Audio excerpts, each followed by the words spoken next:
Plus de 500 000 doses du vaccin d'AstraZeneca ont été livrées au Canada jusqu'à maintenant, dont 113 000 au Québec. Ce vaccin d'AstraZeneca, qui s'ajoute en fait aux autres, évidemment, déjà approuvés par la province, est en quelque sorte le mal-aimé des vaccins disponibles jusqu'à maintenant. Certains doutent de son taux d'efficacité qui serait moindre. Alors, pour élucider ça, je retrouve le Dr Nicolas Brousseau de l'Institut national de santé publique du Québec. Bonjour, Dr Brousseau. Bonjour. Je vous demanderais d'abord ce vaccin d'AstraZeneca. Est-ce que c'est un bon vaccin? Est-ce que vous le prendriez, vous-même, pour vous? En fait, oui, si c'était mon tour, je le prendrais tout de suite. Là, c'est un excellent vaccin qui a une très bonne performance, notamment pour prévenir les hospitalisations et les décès. En fait, dans les études les plus récentes en Angleterre et en Écosse, sa performance pour éviter d'être hospitalisé ou de décéder de la COVID était équivalent là, à celle des deux vaccins qui sont actuellement disponibles. Oui, parce que plusieurs l'ont comparé, ce vaccin, aux autres de Pfizer et Moderna. En fait, je vous demanderais, pour paraphraser un de mes collègues de la presse ce matin, est-ce que c'est une Lada par rapport aux autres vaccins ou une Ferrari? Qu'est-ce que vous en pensez? Je pense au niveau des vaccins, l'efficacité qui est démontrée est extrêmement encourageante. Donc, je pense que AstraZeneca, Pfizer, Moderna, c'est toutes des voitures de luxe. Là. Je ne saurais pas quel qualificatif donner exactement. C'est vrai, pour prévenir la maladie très légère, le vaccin d'AstraZeneca semble un peu moins efficace, mais dans certaines études terrain plus récentes, la performance est vraiment excellente. Donc, il n'y a pas de raison que, par exemple, les aînés soient privés de ce vaccin-là. C'est vraiment quelque chose qui va aider à réduire les hospitalisations, réduire les décès dus à la COVID au Québec. Bon, Québec qui a donc décidé de l'administrer aux 65 ans et plus. Du côté de l'Ontario, on a déjà annoncé qu'on va l'administrer aux personnes âgées de 60 à 64 ans. Tout ça, c'est une bonne stratégie selon vous?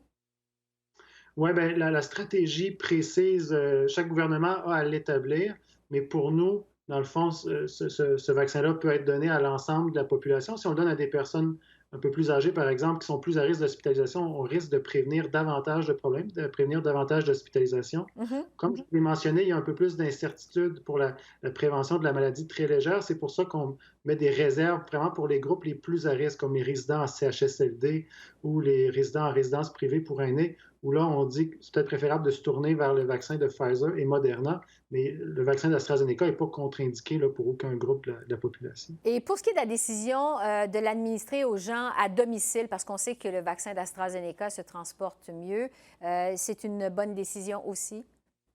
Bien, je pense que c'est une décision clé parce que vraiment la grande force de ce vaccin-là, c'est qu'il peut être gardé au réfrigérateur pendant des mois. Il est très facile à transporter. Donc, pour une personne qui est prise à domicile, qui ne peut pas sortir, si on peut aller la vacciner chez elle avec le vaccin d'AstraZeneca, c'est une excellente nouvelle. Ça va vraiment Mhm. l'aider à être hospitalisé ou décéder de la COVID. Je veux vous entendre sur la vaccination de façon générale au pays. Il y a plus de 2 500 000 personnes qui ont reçu au moins une dose de vaccin au Canada jusqu'à maintenant. Au Québec, c'est 1,5 million de personnes qui ont reçu au moins une dose. Comment trouvez-vous que ça se déroule, la vaccination, jusqu'à maintenant? Bien, on est encore en situation de pénurie de vaccins. Là, c'est seulement une personne sur 20 environ qui a eu accès. Mais je pense que les livraisons qui sont annoncées sont beaucoup plus encourageantes. Donc, on pourrait dire qu'on est dans le début de la pente montante. Puis, si on se place dans un horizon de quelques mois, on se transporte en juin ou en juillet, on peut s'imaginer que la grande majorité des gens qui veulent avoir un vaccin auront été vaccinés. Donc, on est encore peut-être un mois ou deux avec des choix difficiles, avec un accès restreint. Mhm. Mais je pense que le portrait va changer très rapidement dans les prochains mois. Oui. Entre-temps, le Canada, quand même, figure au 43e rang des pays dans le monde au chapitre de la vaccination. Dans d'autres pays, comme par exemple aux États-Unis, on est en train de donner des directives à la population pour les personnes, en fait, qui ont reçu leurs 2 doses, dont la vaccination est complétée. Évidemment, on a le sentiment ici qu'on est encore loin de ça. Mais quand même, pour les personnes chez nous qui ont reçu les 2 doses du vaccin, qu'est-ce que vous recommandez?